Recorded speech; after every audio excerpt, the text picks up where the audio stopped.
এই কুৱেশ্যনটো চাবা x minus y is equal to 5 and twice x plus y is equal to 10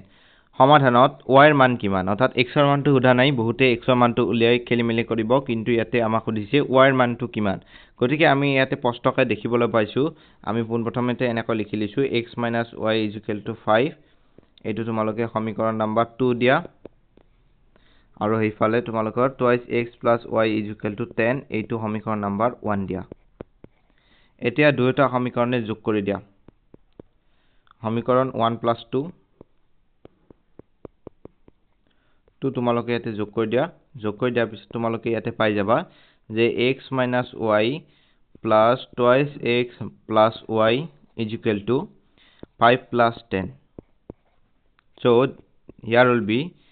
y cancel যাব আৰু ইয়াতে 2x plus x is equal to 3x is equal to 15 হৈ যাব তে x is equal to আমাৰ ইয়াতে হৈ যাব 5 অৰ্থাৎ তোমালোকে বুজিব পাইছা যে x is equal to 5 এতিয়া x is equal to যদি 5 হয় y ৰ মান কিমান হ'ব এতিয়া ফাৰ্স্ট ইকুৱেশ্যনত তোমালোকে লিখিবা প্ৰথম ইকুৱেশ্যনৰ পৰা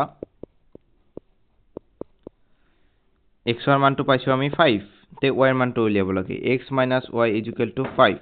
এতিয়া x ৰ মানটো আমি লিখি দিছো 5 minus y is equal to 5 এতিয়া যদি আমি চাও minus y is equal to 5 minus 5 অৰ্থাৎ y ৰ ভ্যালু হৈ যাব আমাৰ ইয়াতে 0 অৰ্থাৎ আমি ইয়াতে ধুনিয়াকৈ লিখি দিছো যে y is equal to 0 অৰ্থাৎ option number A is the correct choice for the given question